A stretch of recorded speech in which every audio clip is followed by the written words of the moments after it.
Hello, everybody, and welcome to the new season of the Full Funnel B2B Marketing Live podcast. So today, you see, we have a lot of people listening to us live, and we have a reason for this. We have a fantastic guest for our new season, Fran Langham, who is leading demand gen team at Cognism. Probably some of you saw my announcement. From my humble opinion, Cognism is doing one of the best jobs when it comes to B2B demand generation. So today we are going to talk about a lot of things,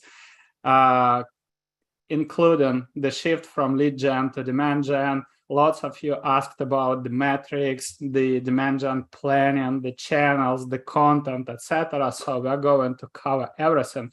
As always, you are very welcome to ask your questions. If you want to ask your question live, raise your hand or type your question in a Zoom chat and I will call you so you can join the discussion live. You're very welcome. Or if you're not comfortable to ask question live, you can type it in a Zoom chat and I will ask on your behalf as well. We collected around 20 plus questions from Trenches community. So I believe that podcast would be very fruitful. Fran, thanks a lot for joining me. Thank you for having me. It's exciting to be here. I love the Trenches community. So a colleague introduced me to it a few months ago. And it's amazing. There's so many great insights. So I was very pleased to accept your invite. Thank you. So I believe, the first question that will lead our conversation is obviously shift from lead generation to demand generation. You mentioned this a couple of times on LinkedIn. So I'm wondering, I would love, first of all, to ask you a question. What triggered this shift? So what happened at Cognism? So you decided, okay, stop, doing lead gen. We need to rethink our approach and focus more on demand generation part. Yeah, sure. I guess for us, we started to notice this shift. We tuned in quite a lot to Chris Walker. I guess you guys, everyone's familiar with Chris Walker and what they're doing over there at Refine Labs. And we started to kind of take on board this advice. And we kind of looked at the results that we were getting from our lead gen model. So we were easily generating leads. The bottleneck always came to how these leads then translated into revenue. So we were thinking about, Chris Walker always used to talk about splitting the funnel. So we actually did that. And this is what I guess really opened our eyes to why this demand gen approach would be a lot, I guess, a better way to go. So we basically split the funnel and we found that we needed 25 direct inbound demo requests to secure one close, one deal. And for content leads, so we call them content leads, but it's leads from events or from a white paper or ebook. We needed 500 of those to generate a close, one deal. So basically we knew that we had to try and the best way would be to try and generate more demo requests, more inbound demo requests. And, the way kind of to do this would be to start collecting leads and kind of take on this shift and this movement and start testing this new approach. So I think, we sort of jumped on board the trend, but then it was really when we dug into the numbers that we realized how important it was that we made this shift. And also a follow-up question, maybe to give more context. How did you define lead generation at Cognism? So what do you mean by lead generation, just to make it clear for all our attendees? Yeah, absolutely. So I guess at the heart of our model, the heart of our lead gen model was an ebook. So we would spend time working on an ebook. We'd then add it to a landing page. We'd run ads on paid social and put a form, a lead gen form. And we would collect that data and then we would move that data into our CRM. So it's Salesforce using. So we moved that data, passed it on to sales, and then sales would call those leads and follow up. So for us, that was our typical lead gen approach. I guess it's more like collecting leads. So we'd go to a trade show, we'd scan badges, get the data back, upload it into the CRM, and then sales would follow up. We'd have an SLA time with sales as well. So we'd say, has to follow up on these leads in 48 hours. So that was the that was a whole model in which we were operating under. So an ebook, we defined that as a campaign. So we'd get this like ebook ready, it'd be about 100 pages. And to be honest, like it served us well for the time. Like I don't, I'm not saying it was like the worst thing in the world, but I guess when you got to the end of the month and we were looking at the like marketing generated revenue, we were like, oh, where are the meetings booked from all these leads? Like, where are the deals? And often they either wouldn't come because there's no intent behind them in the first place, or it would be like 6 months later, we might close like 1 or 2 deals from an event or from an ebook. So I'm not saying it didn't work, but I guess the demand gen approach is a better way to do it in our eyes right now. Actually, I remember the early days of Cognism, and I was quite often prospected by your SDRs. One of the reasons was, I believe, one of your co-founders, he is from Croatia, from Zadar, so basically my neighbor. I am in Split. And they always use this, hey, so I saw you in Split, probably you need to get acquainted with our co-founder. I was like, yeah, happy to. And then, the pitch, okay, so Andre is leading full funnel, so probably he might be a great customer for Cognism. And it was turned, into demo. Yeah. So looking at all of this progress that you have done, and especially last year, it's really fantastic considering all the content that you are pulling out. And by the way, we have 70 plus people who joined us. Where are you guys all joining us from? As I mentioned, I'm from Split, Croatia. Fran is from London, right? Yeah, so was in London and now based in Manchester. So just moved back over this past year, but yeah, UK based. Where you guys are joining us from? Let's Finland, Serbia, Denmark, everywhere. Wow. Portugal, Toronto, Hamburg, Croatia, Seattle, cool, Zurich, San Francisco, Atlanta, UK, New York, Dublin, Amazing. India, Baltimore, Antwerp, Belgium. Yes, nice. This is really cool. Like, this is great. Vienna, Benin, Africa. Wow, Milan, Denmark. Yeah, so we have a nice global audience again, and that's why I'm proud about, just as a side note, about Full Funnel Podcast. So coming back to our topic, right? I know lots of folks ask this question, and I also want to dive deeply. How did you get the senior leadership buy-in? So how did you persuade that it's the demand gen would be the right way to grow Cognism?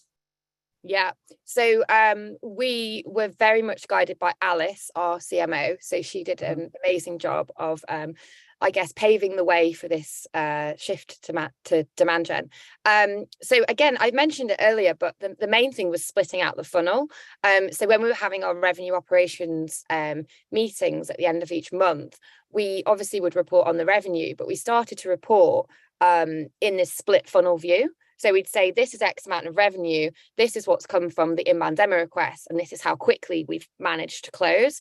This is the average contract value. And then we do the same, I'll refer to them as content leads, but just the leads that we're collecting, as I said, from downloads and like trade shows and things like that. So we started to kind of paint this picture of the split, so direct inbound demand or direct inbound demo requests, and then this content funnel that we were running at the same time. So we quickly started to kind of open people's eyes to the fact that there were different ways, there were quicker ways to get bigger contracts and essentially like close deals. So Alice was the voice of that. So she would voice that in every senior leadership meeting that she was going to. She tried to sort of educate senior leadership on this shift. And as I said, this split and funnel. We actually started, we asked for a small test budget. So it was, I think it was 2% of our monthly marketing budget. So Alice got that sign off, and we called it, I guess it was more of like a CMO testing budget. And we wanted to use that amount to test this demand gen approach. So what we did, we started to ungate some of our worst performing ebooks actually on LinkedIn. And we just made them accessible, made the pages more interactive, like the landing pages. So it wasn't just hundreds and hundreds of pages. It was like had a navigation menu. The ads changed, obviously. It wasn't like download here. It was very value driven, very educational. And we ran this for, I think it was we continue to run it now, but it was like the test was around like 3 to 4 months. And just by starting to ungate our content, we saw that the inbound demo requests, we saw an upwards trend in that. And we kept it really, really simple. So we had a Salesforce report that says, these are the amount of inbound demo requests that we're getting each month or each week. And we just use that as a guide to say, if that starts to increase, we'll slowly start putting more budget into this ungated approach, and we'll communicate that back to senior leadership. So that's kind of what we did. We didn't get hung up in like attributing everything everywhere and all of the different touch points. We just said, if by making this change, we can see an incremental increase in inbound demo requests, we know, it felt better. We felt like we were doing the right thing. We weren't creating friction in the buyer journey. People were able to access our content and, get these really value-driven pieces without having to put in their email address and all that kind of stuff. So as we saw this upwards curve, we slowly started to add more and more budget into this program. And again, like I probably should have brought a graph to show you guys, but I think like my colleague Liam, our global head of demand gen, has just showcased it on LinkedIn actually, but just like how we're just increasing like month on month on these requests. So we knew we were doing the right thing, and I guess the more success we got, the more buy-in we got from senior leadership, and then we gradually invested more and more money into this approach. So yeah, it was almost like very much a show and tell exercise, and I think it's just like really important to know that I think sometimes it comes across like we just decided we were going to do demand gen one day and we just switched everything off, and it wasn't the case. I mean, I was running a lead gen and demand gen model in conjunction with each other for 8-9 months before we made this kind of like full switch. So I think it's definitely possible to do both while you're testing the water. I don't think you just suddenly have to stop doing like, and again, it's like you've got to get that buy-in from sales as well. They're used to getting X amount of leads, and when you do switch to a demand gen model, like that does drastically reduce. So yeah, that's how we went about it anyway. I see the questions are coming from Stacy, from Emma, from Maria.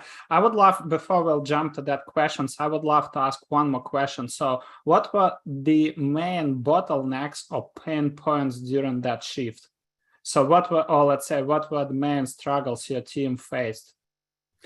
Yeah, so I guess it's for me, the main struggle is like generating leads is a real comfort blanket. Like that's what we're used to. So sales are used to seeing hundreds of leads coming through Salesforce.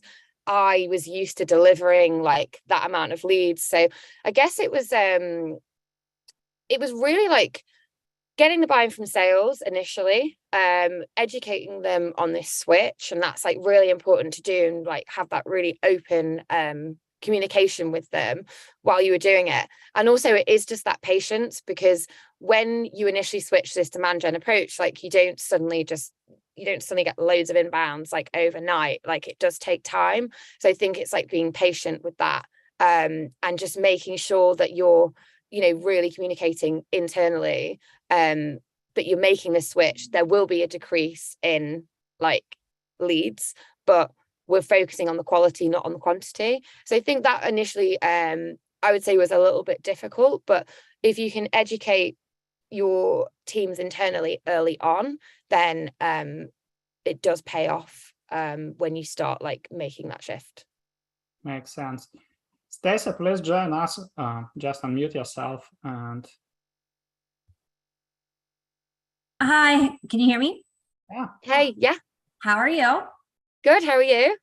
Good. So I follow Refine Labs, and I run an agency, and we work with Refine Labs in conjunction for our clients. So I'm very familiar with the concept, and I'm in all my other clients, I'm used to the lead generation. That's all they want. Lead generation, lead generation.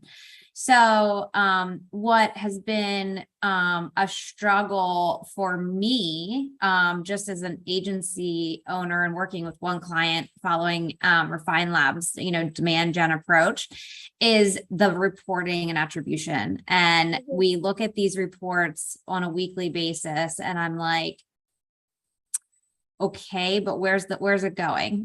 Where's it going? How do we track it? And then, so that's one question. That's like a huge question that I have, that I ask, them every week. And I really, pipeline velocity, I understand it, but it's, we're also, trying to now look at doing a combination of lead gen and also demand gen. Now we're doing lead gen for trade shows, webinars, things like that. But yeah. So my question then too is, when you're speaking of splitting the funnel, are you talking about doing demand gen and lead gen simultaneously? And like, how does that look from a digital perspective? Sure. Okay. So I think splitting the funnel for us, it was very much anything that was a lead, like a content lead, like generated through a form. So we would split the funnel in that sense. So how many leads have we got? And interrupt me if I've misunderstood your question. So because I think there was like two parts to it. Yeah, so sorry. I'll try and get it all in. But interrupt me if I'm going off piste. So we would have or ebook downloads. So we'd have those funneling through into Salesforce, and we'd have like the number of leads, and then we'd look at how they converted down the funnel, lead to meeting booked, meeting booked to meeting attended, how much pipeline that sourced, and ultimately revenue. So we'd have that like on one side, and then the other side we would do direct demo requests. So anybody that had come to our website and filled out a form and said, yes, I'd like a demo with you, and we look at the how they converted down the funnel. So again, it was as I said, we would need 25 demo requests to get a close one deal, and we would need 500 leads from an ebook to get a close one deal. So immediately, like just looking at those two figures, it was very obvious to us where the change needed to be made and like what we needed to drive. So again, it's like that's a big thing for us. Like we do look at pipeline value, we're looking at like the average contract value, and we're just looking again, it's just like the velocity of these inbounds and how essentially like how they're converting, and that's how we compared the two. So every month when I was running both, because I did both, I still had ebooks. I had ungated ebooks and I had ebooks, and we were doing like loads of video, we were doing loads of stuff, and I would report on those monthly. In fact, mostly we would do a deep dive at the end of the month, but every week I would put, we've had this many content leads, we've had this many demos, and these are all the conversion rates. And I'll be honest, like it's a bit tricky because like sometimes it's a bit manual trying to, there's no one tool at the moment that we found anyway that does all this, but it was worth it in the end to prove out that what we were doing was right, and that we were moving in the right direction. So I think that's like really important in that sense, just like why you're splitting out the funnel. And there's no single source of truth to reporting. That again, like we haven't found one yet. We are thinking about like different attribution software, but we don't use one currently. So how we work at the moment is like by just a Google data studio sheet. So if I'm looking at a demand gen campaign and saying, has this been successful? I look at it in two ways. So I look at conversion. How is this campaign converting down the funnel and driving pipeline? At what rate is it doing that? And then secondly, I do look at in-platform metrics. I think previously I think I might have even said this myself. You'll probably find it on a podcast somewhere where I've said that I've referred to them as like vanity metrics and things that we shouldn't really pay attention to. I've kind of like completely flipped that on its head, and platform metrics for me at the start of our campaign, especially when you don't have that data in your CRM because you're waiting for those conversions, are really important. And it just depends on what platform you're on and what your objective is. So if I'm on LinkedIn and I want to create some demand, I might look at doing a reach objective. So I want to reach as many people as possible. To measure the success of that, I'm really interested in, if I'm running videos, I want the view through rate, right? I want to know like how long people have been watching it for. I actually want to read the comments. I want to see how many likes they've got on it. Quite a lot of our sort of success and decision making as well has been from this human attribution, has been from qualitative feedback, not just based on the numbers. And I just think that, again, like the buyer journey isn't linear. Let's take this into account. Just because sometimes like just saying we've had 5 leads, like what does that even really mean? So we actually report very differently. So we've just launched a campaign, B2B doesn't have to be boring. And we're constantly sitting in meetings and saying, well, we've just had like an email of somebody saying how that they've seen this ad and then they've read our article and they found it really inspiring and it's driven X, this amount, whatever. We get demo requests coming in, people saying, I've been listening to your podcast for the past few months. And it's all quite like logical stuff, but I guess it's just actually doing it, if that makes sense. And it feels scary. Like I'll be honest, I miss the days where I could go, we've got 100 leads and this is the cost per lead, and then the slides are over. It is a bit scary to do, and I don't think we've got it perfect, but don't be scared to lean on qualitative feedback. Use your platform metrics combined with your conversion metrics, like when you get there.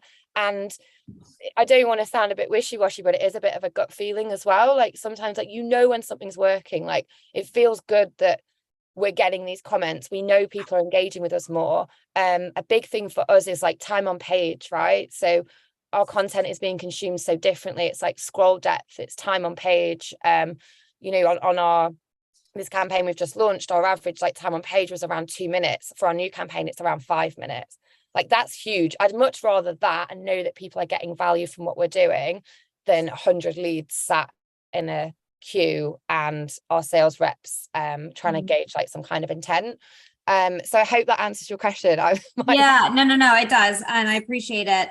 So are you running everything that you have right now is ungated, or are you running gated and non-gated? Everything we have now, and this is a point where someone will go find a page that's still got format. Yeah, right. But, everything we're running to capture demand to create demand is ungated. And that's around, like, I'd say we allocate 75% of our budget to creating this demand. It's ungated. The journey is as frictionless as possible. We want to educate people and be really value driven. We do capture demand. Like, obviously, we say there's like 1-2% of your audience are ready to buy. So we still want to get those people, right? We don't want to just forget about that. So we're still using like Google. We're still running direct demo ads on LinkedIn and trying to make those as engaging as possible. But we just kind of like dialed down our approach and dialed down our budget on that. And that's we call that like our capture demand budget, because we obviously need a well-oiled machine to capture that 1-2%. Right. And then the rest we invest in this like create demand, which is ungated. So yeah, that's kind of how we're approaching it right now. Okay, thank you. That's all I have. Thanks. No worries. Thanks so much. Yeah, thanks a lot for jumping in. So I know lots of people here are interested in your demand gen strategy setup, different campaigns that you're running. I see lots of questions about optimizing ungated content, the metrics, etc. So I believe it makes sense to structure it a little bit. Let's start with demand generation strategy, right? So if you can share the core pillars of your demand gen strategy and the programs you are running, let's review them. Maybe you can share also some takeaways of running, different experiments, what worked, what didn't work, right? And then we can discuss the reporting. How do you measure demand gen? What metrics do you track? Do you track it separately for different campaigns, etc., right? So let's start first of all with demand gen strategy and its core pillars. Sure. So for our demand gen strategy, the main goal is like serving our audience where they are and where they like to hang out, and just being super, super value driven. So one of the core pillars of our demand gen strategy was around subject matter experts. We talk about this quite a lot. And it's really like in like engaging and getting subject matter experts on board to add that value to your audience. So we have a couple, so our core personas are like marketing and sales. So we have Ryan Research for sales, and he is our, he's been a superstar really, but we brought him on board to really help us spark excitement and engagement within the sales community. And by having Ryan on board, he helps us basically create really value-led content, sales scripts and tips. Ryan's a superstar cold caller. He's cold calling every day. That's completely what resonates with our sales audience. We run lives, so live events with him every week. Well, it was every month, then every 2 weeks, then every week, because we got like a lot of engagement from that. So we soon kind of quickly understood that to actually deliver this value, we need to get people on board that can help us put content out there that resonates completely. So yeah, the subject matter expert piece was crucial to us to kind of get this demand gen strategy like off the ground. Another thing is we talk a lot about it now, is this like media machine. So I guess like we're thinking back to when I started in marketing, it was years ago, many years ago, you would write a blog post every week or every 2 weeks, get it up, and sometimes you'd put it on your like company LinkedIn page, and that would kind of be the end of it. For us, this whole media machine is like around distribution, so making sure that it's not just a blog post. If we're doing a webinar or a podcast, we're creating snippets, we're optimizing that for channels such as LinkedIn. We're running those as video snippets like in feed. Our team are being like really journalistic. They're finding the story, they're looking at what's trending, and we're just really like building up. We've got like newsletters that run bi-weekly, so we're again like building up that element to this like big media machine that we're running. Our subject matter experts are part of that as well. So it's this whole like well-oiled sort of, I guess, machine that's around delivering like the most value possible for our audience. And that's where we started, and that's what we've grown over the past 12 months. The main focuses for us have been on subject matter experts, our podcast as well, making sure that we can consistently deliver like something like every week, and really just like optimizing our best performing channels. So I think sometimes people feel like they need to be present on every single channel. And we did try that with distribution at first. I think we were everywhere, and we were like doing like Reddit stuff, and I don't know, we were trying to be everywhere all of the time. And we actually realized that what we do really well is LinkedIn. So how can we improve what we're doing on LinkedIn? So we completely revamped our company page. We used to, you could probably look back on it actually, we just put out webinars. We're doing a webinar, sign up. And I think that was basically our posts. And now we've said no promotional. I think unless, I don't know, if we're doing something charitable, maybe we'll put it on there and you know, to showcase kind of what we're doing. But it's all got to be value led. It's all got to be serving our audience in the best way possible. And since we've made that shift to a real like having a value driven company page, even I think we've reached like 30k followers like last month. So yeah, we really kind of and since we've started doubling down on like video content, optimizing that like in feed, like that's made like such a massive difference as well. So I think it's like our focus has helped us massively. So part of our strategy has been like this, you know, getting this media machine started, but being super focused on what we're doing. We soon realized we couldn't be everywhere all of the time, or we could, but we weren't doing it very well. So that totally makes sense. And I see lots of, let's say, similarities with our demand gen strategy. Yeah. So let me try to summarize everything that you have shared, right? The core assets are the LinkedIn thought leadership plus paid distribution via your company's LinkedIn page, right? Including video content that you pick up from podcasts, from webinars, etc. Webinars and podcasts by itself, these are two other demand gen pillars. Next, the blog posts, obviously the newsletter, And anything else I forgot to mention? Well, there's one more that I haven't mentioned, but I guess that maybe makes sense to talk about. Another thing that when we're thinking about our content is we've kind of structured it into buckets. So we hadn't previously ran like a lot of product focused content. So we have like key buckets that we define on our paid social on LinkedIn. So we'll run content which is like actionable, really like actionable things that our ICP can put into practice. Then we'll run like in our product bucket, we'll run stuff that really showcases what we do. Like we've tested doing like ungated demos and really just being human about our approach. And instead of asking for like half an hour of people's time, we're saying, okay, well, this is what our product does. If you're interested, then you can sign up for a demo. So we're kind of showing them before they're signing up. We have a social proof bucket, which is like basically our case studies and quotes, ads that have quotes from like our best case studies, for example. And then we do have like more thought leadership, which is like higher arc kind of content. So I think a big takeaway for us, and again, like you don't have to have all of these buckets. It's just thinking about how you're serving your audience in like an educational way and then a product focused way as well. Totally makes sense. So I'm wondering, and probably would love to ask this question. I remember somebody in our community also asked this one about the channels and the content. So I believe you already provided an answer. How did you make sure that the content resonates? So you brought sales subject matter expert to share the scripts, the actionable advice. Also, you have this journalistic approach to find interesting stories, right? So that these are the main pillars to make content valuable for your target market, correct? Yeah.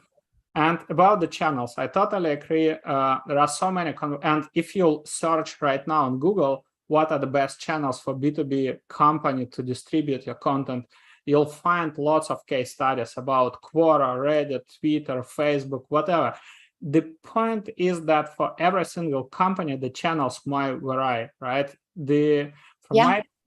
From my experience, the only one way to define the right channels is basically interviewing your customers and asking them what channels they usually use. But I'm wondering, what was your approach? How did you define these core channels and decided to stick to them? Yeah, definitely. I think, yeah, you've summed it up really well. And the customer piece is the most important piece that we found. So I don't know about anyone else, but I think I've always said understanding your customer is really important. But then I never really did anything about it. So I always knew that I should listen to customer calls and prospect calls, but somehow it always fell to the bottom of the list. And I strongly believe one of the main reasons for that was because I was probably more worried about having a phone call with sales to see if they were following up with my content leads, as opposed to like listening to customer calls. So I think like in previous roles and maybe you know, like yeah, looking back a few years ago, like it probably was my main concern was this operational side of marketing, where I need the leads to be like, when you're generating leads, there's so many moving parts. I need them from this platform through Zapier to here to make sure sales are following up. And I think that once we kind of freed ourselves from that, you start thinking, right, what do I need to do kind of like to fuel this demand gen approach? And you find you've got a lot more time as well to really truly understand your customer, listen to customer calls, spend more time with our customer success team, and just talk to them and say, like, what are our clients bothered about? Like, what are they asking? Like, what are their common objections? Like, what are their main pain points for like using Cognism? So I think once we actually invested the time in that, that's when we knew kind of like what content we needed to put out and where our audience were essentially consuming it. I think as well, like we'd had success previously on LinkedIn with our gated content. So we knew that by ungating it, it would only further strengthen it and further like add like further value to our audience. So yeah, I think the key has to be like listening to customer calls and also like just not feeling guilty about it. it's weird because like I remember having a whole afternoon once and I was listening to customer calls, making notes, and I suddenly felt like I hadn't done anything that day. Probably because I was enjoying myself. I don't know. And I think you just have to like free yourself up from all of that operational stuff and just take that time to invest in what your audience want, right? And where they are. And can you please share the current demand gen team setup? So what are the main roles? How do you define these roles and responsibilities? Yeah, sure. So I head up the demand gen pod, I guess, that we have. So again, we didn't start like this, and we're really fortunate to be in a position where we've built out this team. And I think there's many different ways that you can structure it. So I'll talk about our structure, but I think there's different, if you're a smaller team like this, there is definitely different things that you can do. So for us, I head up the DG pod, and then we have a demand gen manager, a demand gen executive, and an SEO and content executive that actually sit on the demand gen team. We've been fortunate enough to be able to double down on that. So we have like 2 of each. So 2 managers, 2 execs, and 2 content on that team. And they actually focus on a persona each. So one side of the pod focuses on the marketing persona, and the other side of the pod focuses on the sales persona.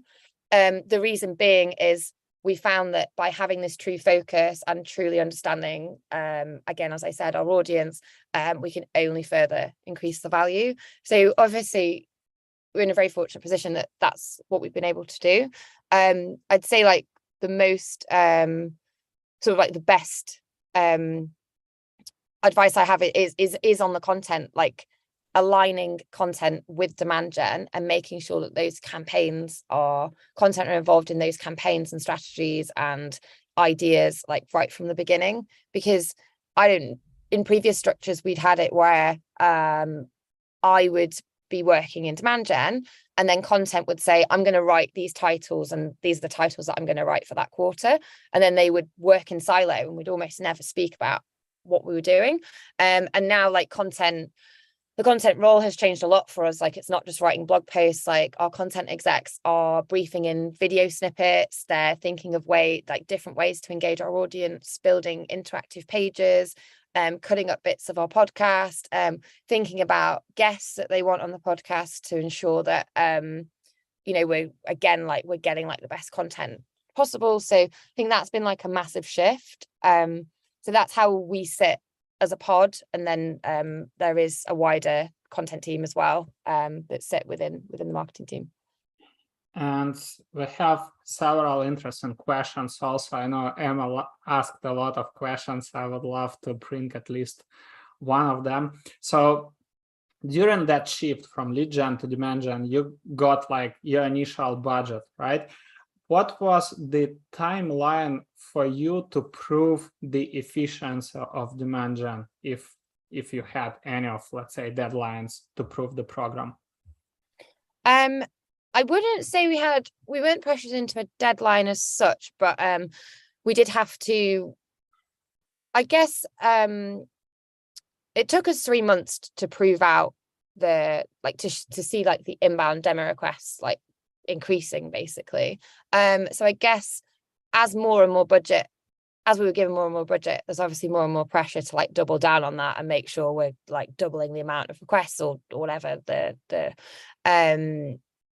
sort of the targets were. But I think if I had to advise and say like how long it takes, it would probably, for me, I was working, we were focused on, we split our team differently when we started doing it. So I was focused on the enterprise demand gen for our enterprise prospects, our enterprise audience. I'd say it takes a good 12 months to really like see the impact. We weren't sort of tied to any strict deadline, but as I said, we were running lead gen and demand gen in conjunction with each other anyway for 8 up to 9 of those months. So I think it takes a good 12 months to sort of prove that out, I would say. Good. Lots of questions about metrics and results, right?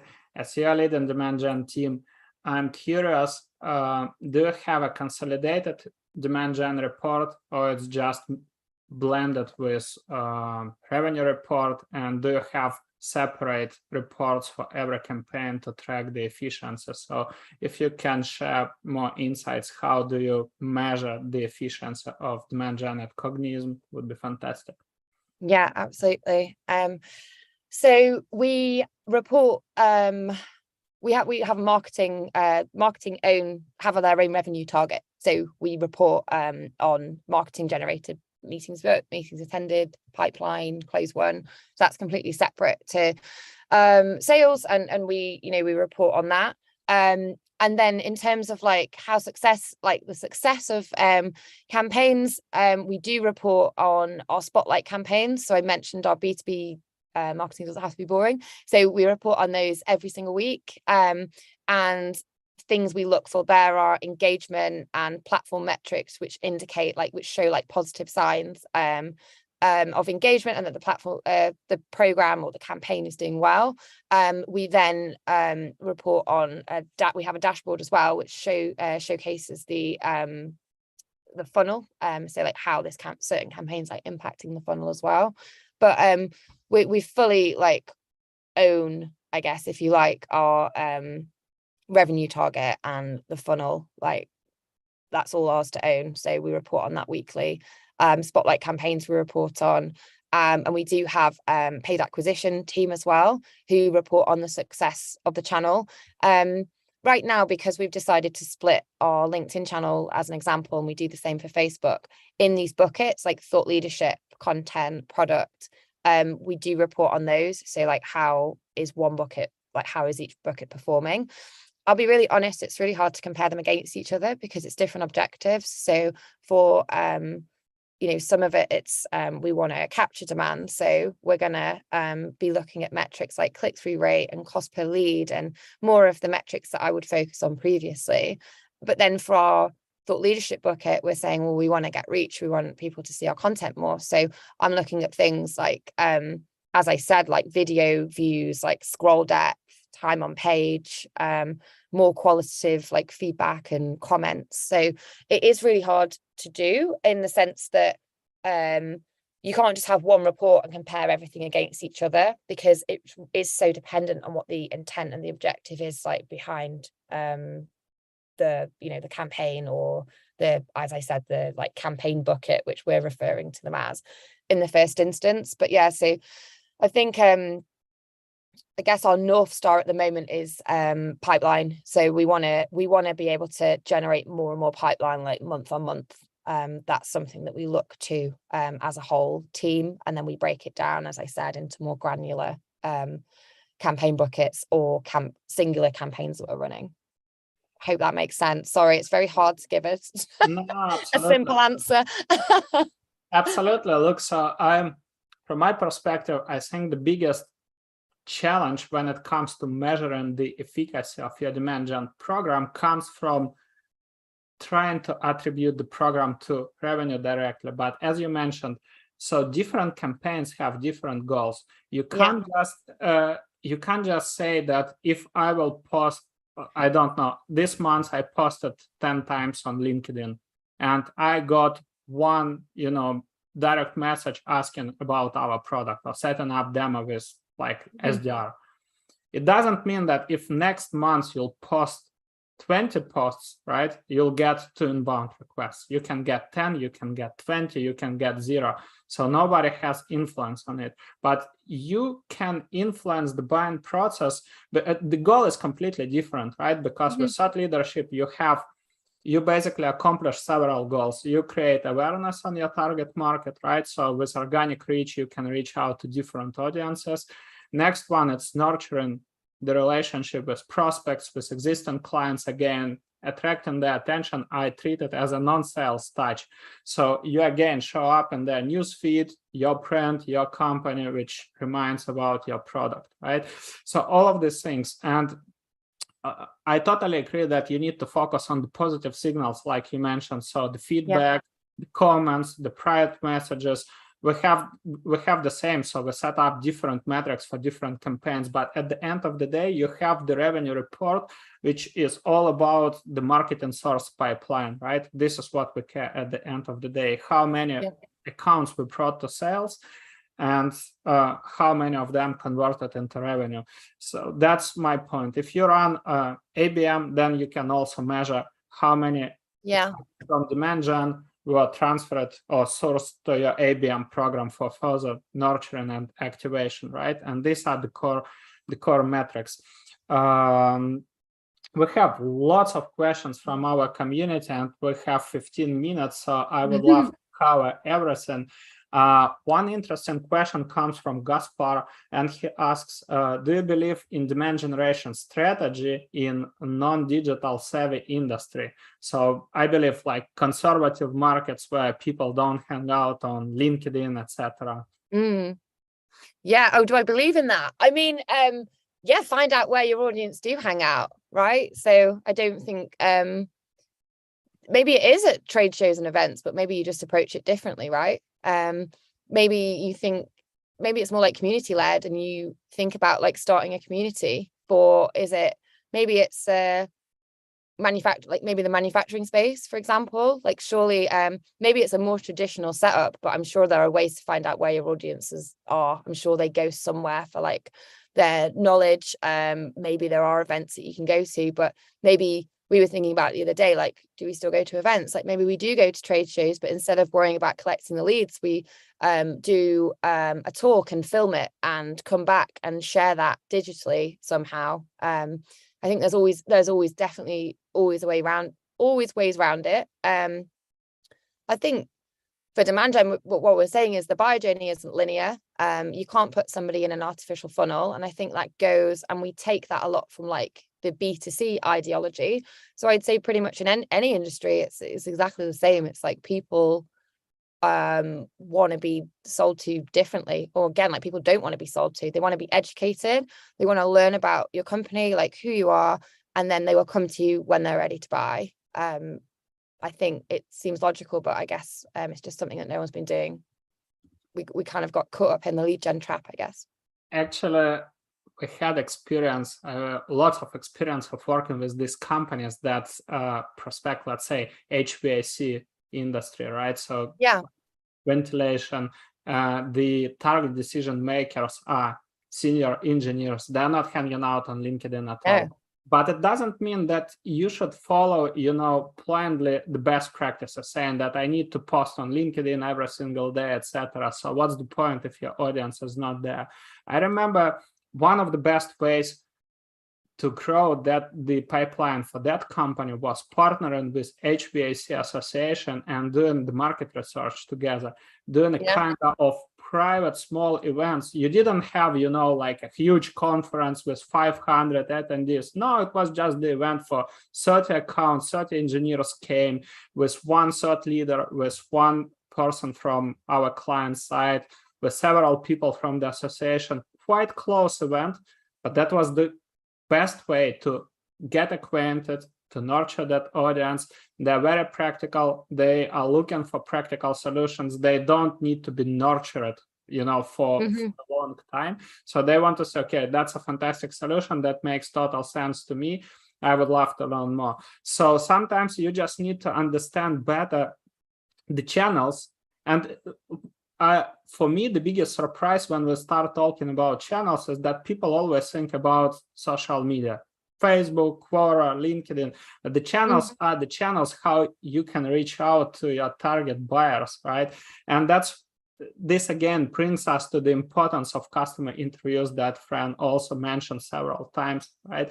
You can ask questions. How do you search, or where do you get professional information from? I am a member of any industry communities or associations, right? Do you attend any association events, etc.? You can get lots of practical insights. Could be even like a narrow industry media, right? Which is not popular globally, but your target audience follows it. Always think that way. So let's check other questions. Question from Matthew. Did you analyze the demo lengths to identify the sweet spot in conversions for a product, or has that remained a static factor? Can you repeat that? Did we define? Yeah, did you analyze the demo lengths to identify the sweet spot in conversions for a product, or this is a kind of static factor? Like the length of the demo? Yeah. No, I don't think we did really. No, we didn't. We haven't looked into that. So you mean like how long it takes to get a demo, or how long the demo actually, how long it takes to get a demo? Yeah, we do. Sorry, I misunderstood. Yeah, I also didn't understand it right from the bat, but yeah. Yeah, no, I think I get it. So if you mean like how long it takes to get a demo, yes, we did. So we looked at it's the rate at which the leads and the demo requests like convert down the funnel. So the demo requests, I think we're taking anything from, so our buying cycle is around, can be, not always unfortunately, but sometimes for us we have quite a short sales cycle, so it can be like 30 to 40 days. But I'm these figures, I'm just sort of guesstimating these figures, but when we actually looked at it, it was around sort of from a demo to a sales qualified opportunity, it might take something like 14 days versus a content lead, which could take 30 or 40 days to get to like the opportunity stage. So we did look at that as well, and we proved out and kind of like showcase that data. So again, it's like not only the amount of leads you need to convert down the funnel, but I guess the rate and the theory behind that. And it's quite logical.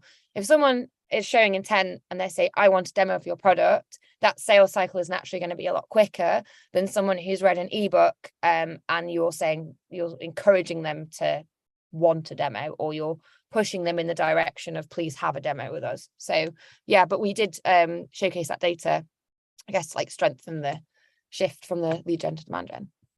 So probably two technical questions. The first one about your blog, coming from Emma Paulson. So do you embed, or maybe do you recommend to embed book a demo or whatever button, or you expect that people, because they like the content and they see that there might be a value they can get from Cognism, right? Do you expect they will just find how to book the demo themselves? Yeah, that's a really good question, and we've spoken a lot about this actually. So for us, on our blog, if it's like a real value-led piece of content, naturally, like the call to action is more around, we have like banners like on the blog. It'd be more around like find more content like this, or you've read this blog, here's a podcast like relates to this topic. Where we think about adding like demo call to actions or demo forms, if you like, would be on what we call our more high intent pages. So if somebody's on a page that says Cognism versus like one of our competitors, for example, we can see just by the nature of the content they're consuming, they have more intent to buy than somebody that's reading a blog on a cold calling script, for example. So there we I guess push people more towards a demo. So there are more places where we would invite them for a demo. But on the whole, I think people kind of know, right, these days, like it's pretty easy to kind of like go to the book a demo page. But yeah, we do think about it. We spend a lot more time on like our high intent pages, which again are things like competitor pages, right? So if it's like Cognism versus one of our competitors. So yeah, that's kind of how we're thinking about it right now. Thank you. And one more question about yeah. Lots of questions. It's very nice. Content. Yeah, exactly. So, just a second, let me find this one. Alex asked, how do you optimize the ungated campaigns because they don't produce the leads? I believe the positive signals that you mentioned, but maybe you can just share more detail here. Yeah, like, and obviously like love to get your thoughts on it as well. Like for us, what you guys are doing for clients at the moment, like for us, it's again these like positive signs in terms of like the optimization. And again, it's doubling down on what's working and having the confidence to say, well, this part of the campaign isn't working, and like switching that off. For us, yeah, again, it's positive signs, the key metrics like the time on page, click-through rates in some cases, comments, and again it's just really thinking about that qualitative feedback. But yeah, that's how we kind of look to optimize. We keep ourselves honest to benchmarks, but we've only really started to prove them out this past few months. So we've basically said, now we've ran a full cycle, almost a year of demand gen, what does good look like? So we have these like figures where we say, well, for our content bucket, we know that this engagement rate's really good, or this click-through rate's really good for a product ad or inviting people for a demo. So now we've got these like internal benchmarks. We can now keep ourselves honest to that. So when we're running new campaigns, we're like, well, does it stack up to what we've ran previously, for example? So we've started to do that. And I firmly believe that you can only really do that when you've been running it for a long time. Like say, I don't know, 6 to 12 months. And I think it's something that you have to do as a company as well. So it's different for every company. So yeah. Thank you so much. So quick question to you guys. How did you like this episode? Was it valuable? Was it insightful? Share with us your feedback in a Zoom chat, please. And just quick announcement. So next week we'll continue B2B demand gen. And we'll have one more guest that is currently associated with Cognism, Gaetano Dinardi, who joined the team as advisor. So we continue to talk about modern B2B demand gen. Next Thursday, 5 p.m. Central European Time or 11 a.m. Eastern Time for our North American audience. Stay tuned. Thanks a lot for your insights, guys. Thanks a lot for your feedback as well. And if you like the podcast, you can sign up on Spotify, drop the link, and obviously huge thanks to Fran. It was thank you for having me. It's been really fun. Thank you so much. Cool. Thank you so much, guys. If you are still didn't join the Trenches community, I will send you a link as well with the podcast recording. Would love to see you in our community. You are welcome to join next episodes, ask additional questions, and follow Fran on LinkedIn. I will drop a link to her profile as well. She's posting very actionable content when it comes to B2B demand generation. Have a great rest of the week. Cheers. Thank you. See you.